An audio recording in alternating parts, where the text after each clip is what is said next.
En nombre del Padre, del Hijo y del Espíritu Santo. Amén. Amados hermanos, en nuestro Señor Jesucristo, nos encontramos en el primer domingo después de la Ascensión, que pasa como una fiesta, como si prácticamente no existiera, reducido el culto público y la manifestación de las grandes fiestas en medio de un mundo que trata de estrangular a la Iglesia, y no solamente por el poder público, civil, impío y anticristiano, al servicio de la gran finanza internacional que rige, comanda y manipula la política y la economía del mundo. Y pues bien, así la Iglesia se ve cada vez más perseguida, y hoy podríamos decir peor que en la Iglesia primitiva. Antes había por lo menos las catacumbas, ahora ni eso tenemos. Entonces vemos cuán angustiante es, humanamente hablando, la situación. Ni catacumbas.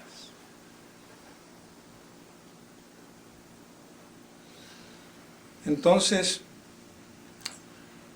nos viene muy bien la ascensión de nuestro Señor, que no hay que confundir con asunción, porque la ascensión es ascender por sí mismo, con motor propio.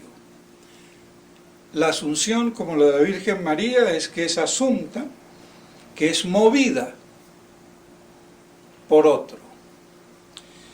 Y no hay que confundir, como algunos padrecitos también a veces, por falta de precisión doctrinal, teológica y de claridad mental, que cuando hablan, queriendo explicar de buena manera, lo asemejan al arrebato o al rapto. Arrebato y rapto es lo mismo. Quizás es más propio decir arrebato que rapto, porque a una mujer la pueden raptar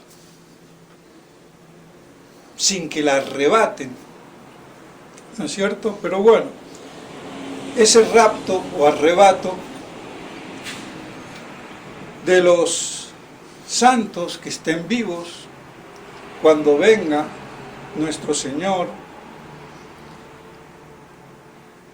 junto con los primeros resucitados, que serán arrebatados al cielo. Pero eso no es, ese arrebato, la ascensión de nuestro Señor. Cuidado, no tiene nada que ver ni en la causa ni en el efecto. Eso debe de quedar claro. Y lo digo porque por ahí oí de un buen sacerdote, pero deja la idea o la confusión, asimilando o dando a entender que la ascensión podía ser en términos de arrebato. No. Nuestro Señor sube por su propio poder divino. Después de 40 días de estar instruyendo, consolidando, fortificando y estructurando la Iglesia y su jerarquía en los 12 apóstoles, con San Pedro a la cabeza y los fieles que estaban alrededor. Y por eso hay muchas cosas en la Santa Madre Iglesia que no están escritas y que vienen de estos 40 días de instrucción, consolidación, y que hizo nuestro Señor antes de la ascensión, y con la ascensión prometiendo para que venga en Pentecostés el Paráclito, el Espíritu Santo, el Consolador, que a mí no me gusta ese término, aunque lo usan mucho los padres de la Iglesia, porque hoy en día, debido al kempis y a la mentalidad kempiana y afectivo-voluntarista, anti-intelectual y por ende doctrinal, que cae en un afecto sentimental sin contenido dogmático y doctrinal, porque lo que alimenta el alma es la verdad eterna. Y nosotros tenemos que alimentarnos de la fe, en la adhesión a las verdades reveladas por Dios. Y por eso el objeto de la fe es la verdad primera, que es Dios. Y Dios como verdad primera en doble fase, natural y sobrenatural, porque hasta esto tampoco lo entienden bien algunos sacerdotes, como la eminencia hecha cátedra del padre Calderón, profesor en el seminario de La Reja, que confunde todo. Pero ya le dedicaré un capítulo especial. Pero hay una gran confusión en ese equilibrio, esa armonía y esa articulación entre la naturaleza y la sobrenaturaleza. Pero para dar un simple ejemplo, la gracia que se injerta como un accidente en la substancia del hombre, no es que forma otra substancia, y por eso es un accidente, pero de naturaleza superior, porque es la participación de la naturaleza divina, y es mucho más que la naturaleza humana. Pero no deja de ser un injerto, un accidente, algo que accede a un ente intelectual o racional ya constituido en su propia esencia o naturaleza. Pero no se acaban los fines naturales porque advengan los sobrenaturales, sino que se articulan, se compaginan. Y por eso la naturaleza es sobreelevada, pero no asume ni absorbe la naturaleza. Tampoco es una encarnación, para dejarlo más clarito. El efecto de la gracia en los hombres no es el mismo efecto de la encarnación, que asume la naturaleza humana, y eso es uno de los errores que tiene el padre Calderón.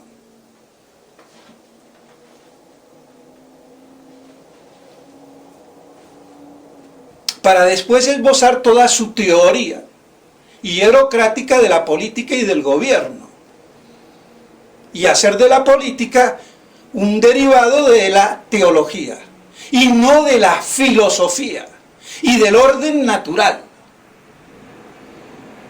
Y así caemos en el más aberrante del teocratismo clerical. Y todo pretendiendo refutar a Maritain, y se convierte en otro Maritain al estilo argentino y a la inversa. El uno que laiciza y el otro que sobrenaturaliza por exceso, pero se pierde ese equilibrio entre naturaleza y gracia, entre fin natural y fin sobrenatural, y de Dios como fin de ambos órdenes, bajo aspectos distintos. Pero bueno, no me voy a alargar, pero para que vean que hay que saber distinguir. Entonces la gracia no es una encarnación. Es más, en la encarnación se produce y se puede producir porque esa naturaleza humana no está entitativamente constituida ni entitativamente personificada.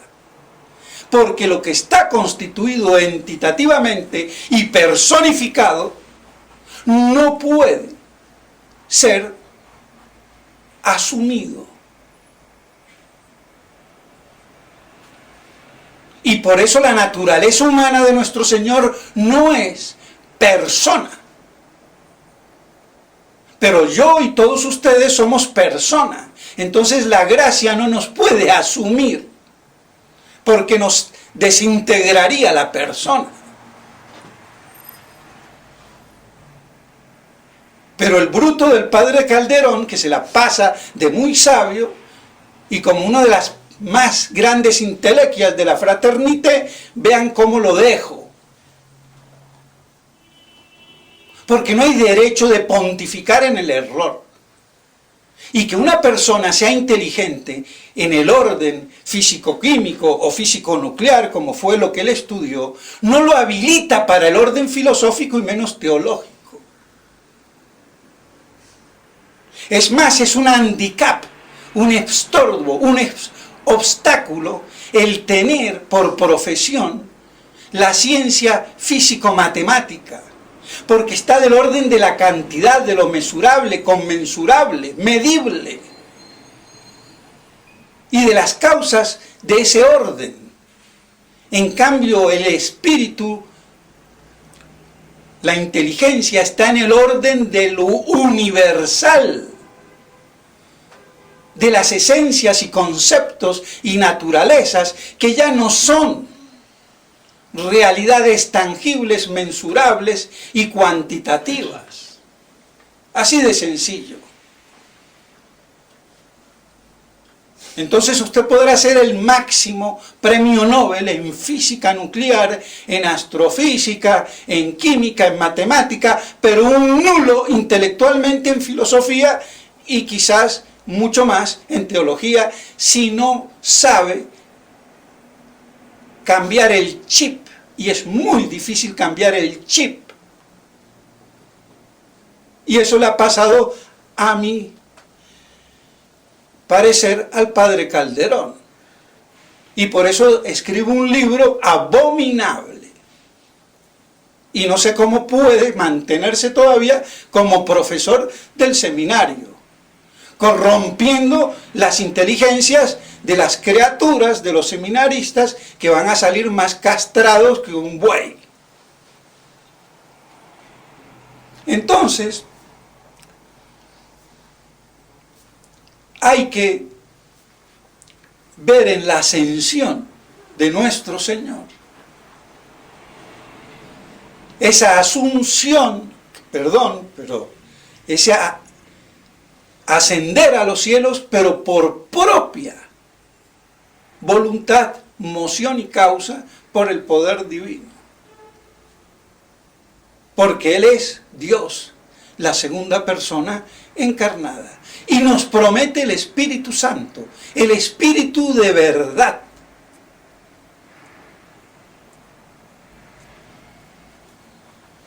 Que va a venir en 10 días después de la ascensión.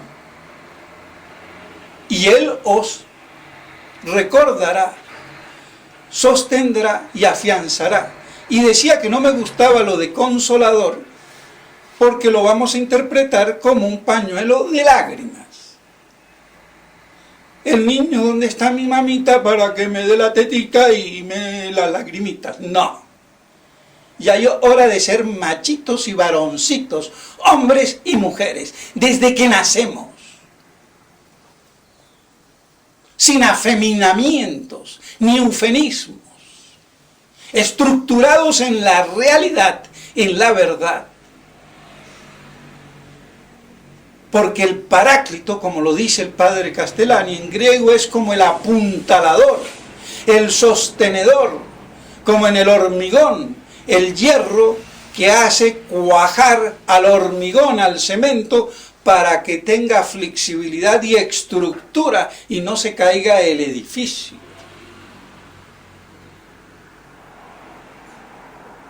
Entonces, esa es la obra del Espíritu Santo que vivifica como el alma al cuerpo a la iglesia. Y es inseparable de su iglesia.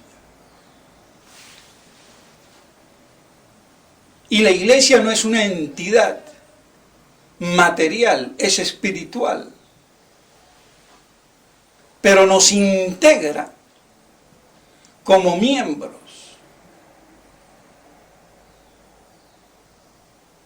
Entonces, de ahí que la gran promesa que hace a la iglesia para su definitiva estructuración con la venida de Pentecostés del Espíritu Santo. Y por eso es una gran esperanza para los apóstoles y una gran consolación. Pero no quiere decir que el Espíritu Santo sea un pañuelo de lágrimas. Todo lo contrario, nos fortifica.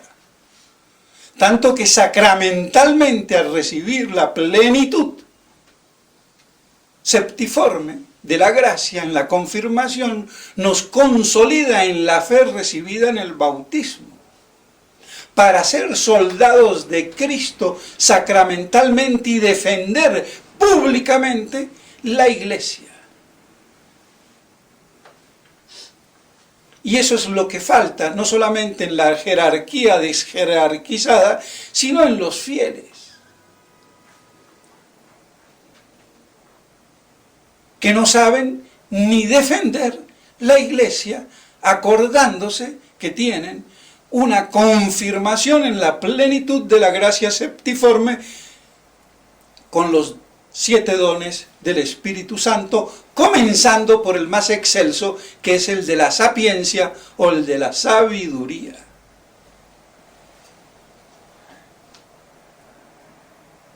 Y por eso vemos esta claudicación de desconfirmados. Pero ¿qué confirmación va a haber si hasta con aceite de girasol o de pepita de uva o de motor de coche o de carro o de automóvil yo puedo hasta confirmar y decir recibe la gracia del Espíritu Santo? ¿Qué confirmación queda ahí? Ninguna. Ni materia ni forma. Pero bueno, no nos extrañemos. Han sido adulterados y falsificados los sacramentos, como lo ha sido la Santa Misa. Pues bien, entonces, no olvidarlo y mantener el recuerdo de la gran esperanza de la ascensión, que lleva implícito el retorno de nuestro Señor. Que esos 2 personajes que eran ángeles, que les dijeron que quedan mirando al cielo, como queriendo decir, bueno, recordad que así, y se los dice, lo veréis venir. ¿Cuándo? El día de su parusía. Por eso la bienaventurada esperanza. Y esto es lo que muchos católicos no quieren entender. Y aquí se me cruza Juan Bosco Abascal. Y no quería hablar de él, pero es el hijo de Salvador Abascal, que además de ser anti-sedevacantista a lo imbécil, es antimilenarista a lo bruto, y el hijo sigue con la misma cosa y lo reta a Villasana. Que me venga Juan Bosquito Abascal a retar a mí, a ver a dónde le va a quedar la silla al viejo decrépito. Porque lo peor que hay que ser es envejecido, verde o decrépito. porque para algo sirve la edad y las canas, para crecer y madurar en la sabiduría, en la sapiencia, pero no en la estupidez, y creerse muy católico, porque para él todo el dogma es la oficialidad y la papolatría. Y eso es hoy intolerable.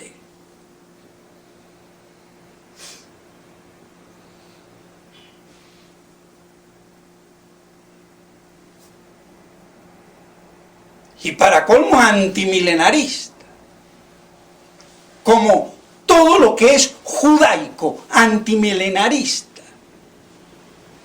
porque lo que más le retiñe y rechina al demonio es el imperio de Cristo Rey, manifestado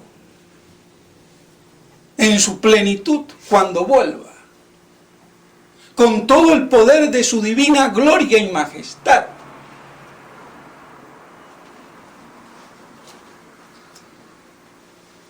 Haciéndose un solo rebaño bajo un solo pastor.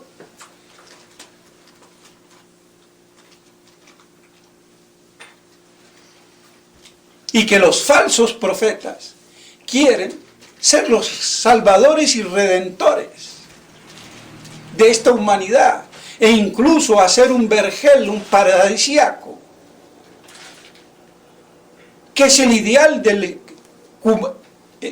comunismo, del socialismo y del mismo capitalismo, pero en una carnalidad y materialidad abominable, porque sin verdad eterna, sin Dios, sin Cristo, sin cruz, sin religión verdadera, sino la religión antropoteísta del endiosamiento del hombre, el antropos, hombre hecho Dios, deificado por su propia fuerza y no por la gracia de la participación de la naturaleza divina. La misma tentación de los ángeles apostáticos, la misma tentación de Adán y Eva. No hay nada nuevo bajo el sol. Pero la cosa es con Cristo o sin Cristo, o contra Cristo, o con el anticristo, con la iglesia o con la contraiglesia. Esa es la lucha de toda la teología de la historia, que se condensa, se cristaliza y se agudiza hacia el fin de los últimos tiempos. Y me equivoqué el domingo pasado, pero se me habrán, o la vez pasada que hablé, y todos habrán dado cuenta cuando dije que el fin de los tiempos había comenzado con la encarnación, porque dije el fin de los... Lo que quise decir era, el fin de los últimos tiempos comienza con la encarnación, porque según las mismas escrituras, Cristo se encarnó hacia el fin de los tiempos. Entonces, desde que hay encarnación estamos en el fin, en los últimos tiempos, perdón, pero no en el fin de los últimos tiempos, que es el periodo apocalíptico actual. Entonces, lo que quería decir, y que quede claro, y corrijo por un error de lengua, lapsus lingue, fin de los últimos tiempos y fin de los últimos tiempos. Entonces no basta hablar ahora de últimos tiempos, sino el fin de los últimos tiempos. Y también había otra cosita que corregir, pero no me acuerdo. Pero bueno, cuando me acuerdo lo digo, porque hay que, si uno se equivoca o se confunde y lo percibe, aclararlo. Pues bien, Entonces, y ya me olvidé por dónde iba, pero bueno, con esta... Lo importante es ese aspecto profético.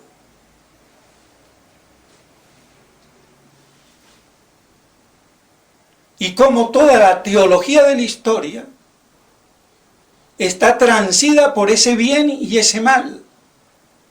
Y no solamente en el orden ético natural, sino en el sobrenatural.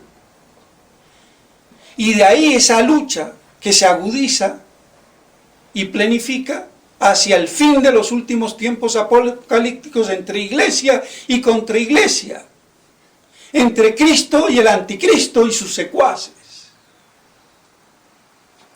Y eso es lo que estamos viendo hoy con el marciano virus, coronavirus, la pandemia y la chichemia. Y ya el poder financiero internacional tiene el plante para mangonear y manipular a la humanidad en esta aldea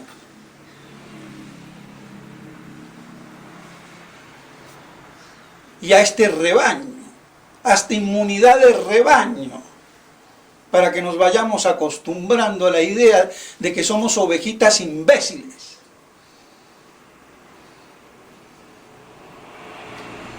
Y así le va a ir al mundo por su estupidez, y por su impiedad y su apostasía, y en ese sentido es un castigo de Dios,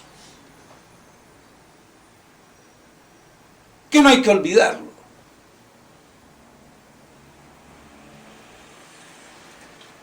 Y por eso es una purificación y un acrisolamiento como el oro en el fuego. Entonces esta situación nos santifica. Pero aquí se verá la heroicidad de la fe, la perseverancia. Y lo único que nos hará perseverar es en esa grandiosa, bienaventurada esperanza. Y en ese milenio posparusiaco que el Juan Bosquito Abascal niega y trata de hereje a todo el mundo. Y se cree muy docto. Y por eso hay que darle un sablazo. Y quizás por eso lo dejan sobrevivir y lo toleran.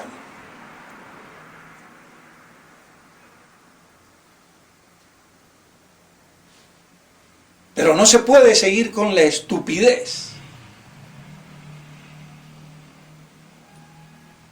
Y siquiera un verdadero contendor que me enfrente a mí, no al pobre Villasana, que yo lo conozco, tiene sus errores, se le va la mano, le falta un poco de estructura, es más, parece ser que fue sacerdote del Novus Ordo y se dio cuenta y prefirió casarse.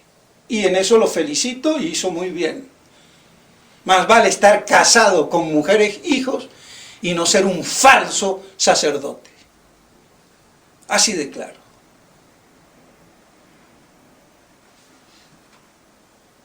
Y el mismo Abascalito que se cuide.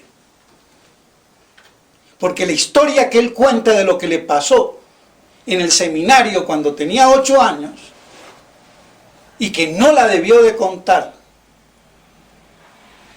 pero se le pasó, se la voy a enrostrar en la cara, porque eso deja taras mentales.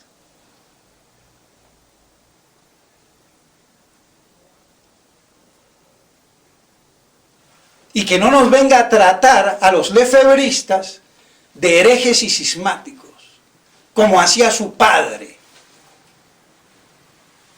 porque yo no se lo voy a tolerar.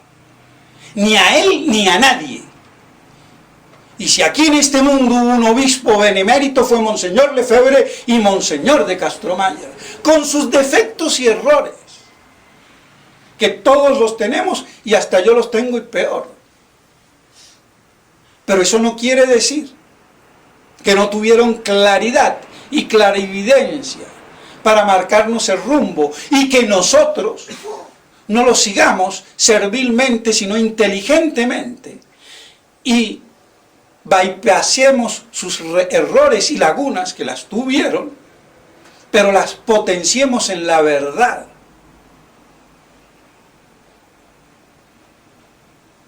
Entonces no hay que ser hijos desagradecidos.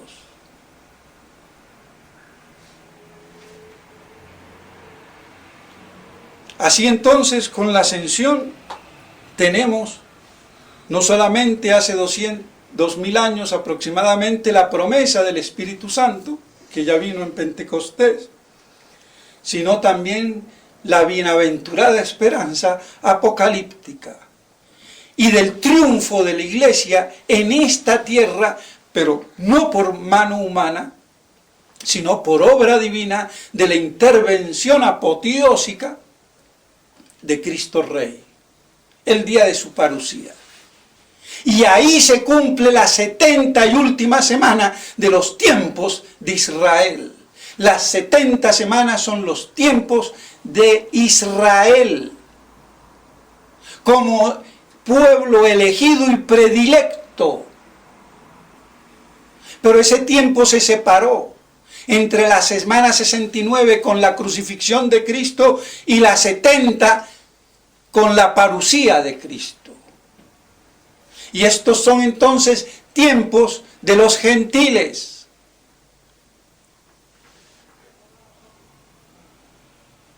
Que se están prolongando. Algo como se prolongó desde que mataron a Cristo hasta la caída en el año 70 del templo. Quedó un tiempo. Entonces el tiempo de los gentiles, que se acaba con el retorno a Jerusalén, a tierra prometida, a tierra santa, dejando de ser hollada por los gentiles, aunque no totalmente, pero sí, de hecho, pero sin que comience la 70 y última semana, que es con el milenio. Y por eso viene la era mesiánica, el gran Pentecostés, alambicado, tergiversado y carnalizado por Juan 23, que abre la iglesia para la gran primavera pentecostal. Y lo que hace es que la iglesia se abre de piernas, aunque sea muy vulgar, como lo dice el benemérito Nicolás Gómez Dávila. Y definió en 2 palabras lo que fue el Concilio Vaticano II.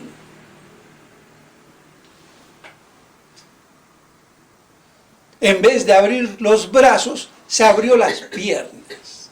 Y allá que cada uno entienda como se le dé la gana.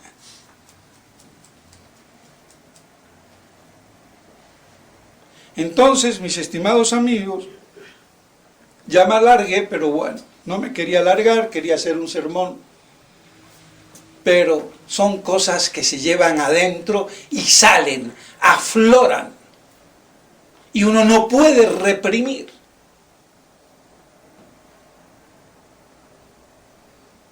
Entonces, que la ascensión sea para que miremos las cosas de arriba.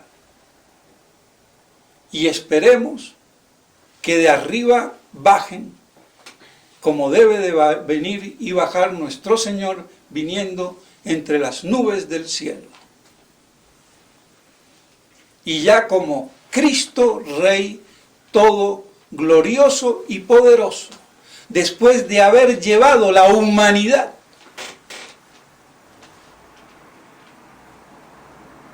encarnada en el Verbo al cielo. Por eso la ascensión es la coronación de esa humanidad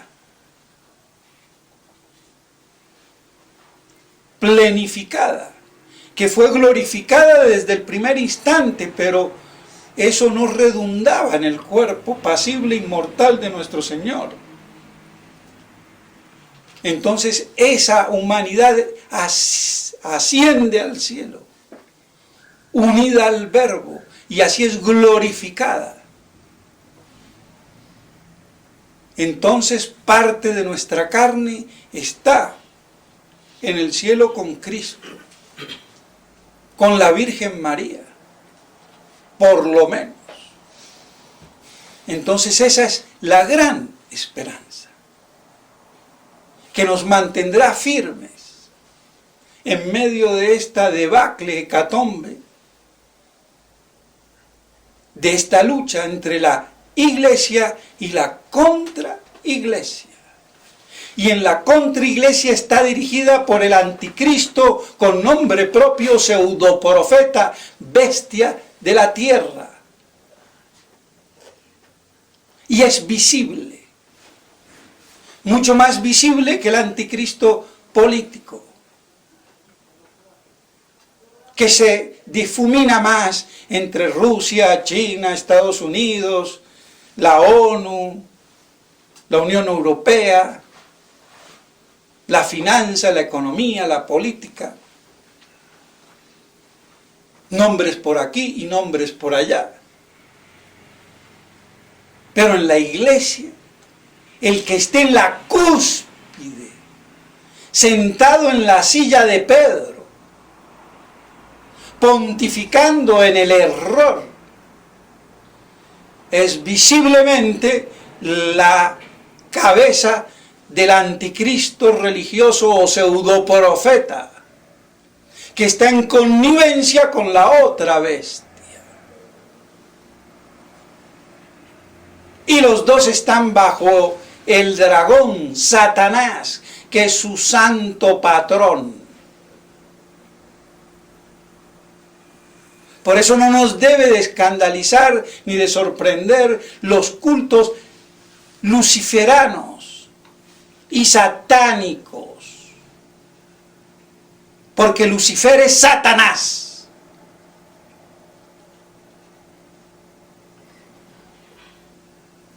No como dicen estos, incluso los mejores, que son dos distintos.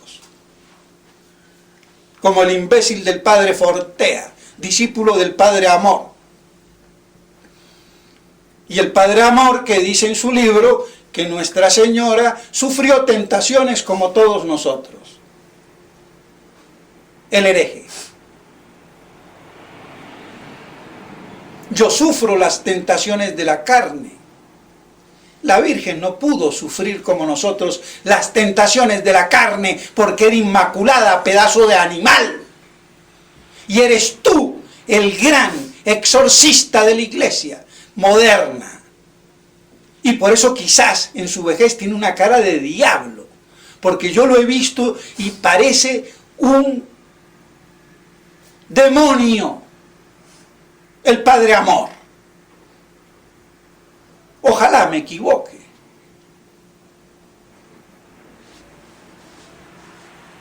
Pero esa es la impresión que me da.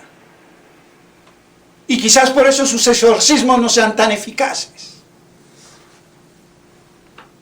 Pero ¿cómo van a ser eficaces si la Virgen fue tentada como todos nosotros? Y la Inmaculada, la Purísima. ¿Qué te pasa, pedazo de animal? Es que eres un modernista.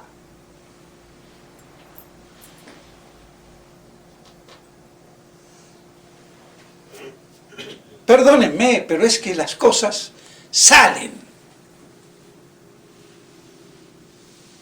Y hay que decirlas. Porque no hay nadie que las diga.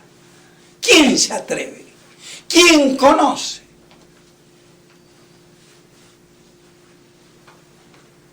¿Quién piensa y quién medita? ¿Quién defiende la verdad? El imperio de la verdad. Alguien lo tiene que defender y si no serán las piedras.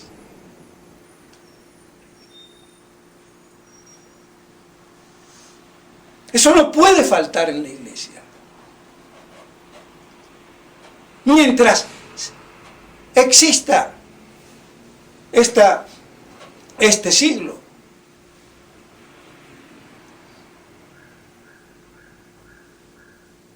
Y para que no se me quede lo de Juan Bosco Abascal, que se tira la gran esperanza y se las da de católico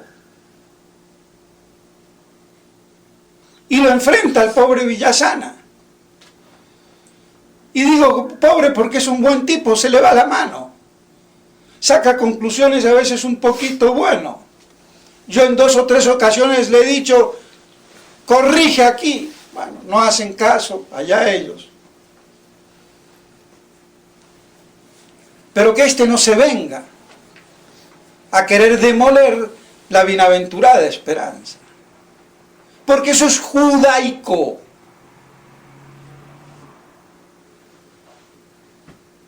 A Satanás le molesta el triunfo de Cristo Rey. Y por eso hace todo lo posible, y lo hizo desde el principio, para anularlo, eclipsarlo y destruirlo si era posible. Entonces, mis estimados hermanos, con la ascensión se inicia la gran esperanza bienaventurada, apocalíptica de la parusía de Cristo. No lo olvidemos. Y que eso sea entonces lo que nos condicione, nos vulnere y nos blinde, para que le pidamos de todo corazón, ven, Señor Jesús, sálvanos. En nombre del Padre, del Hijo y del Espíritu Santo. Amén.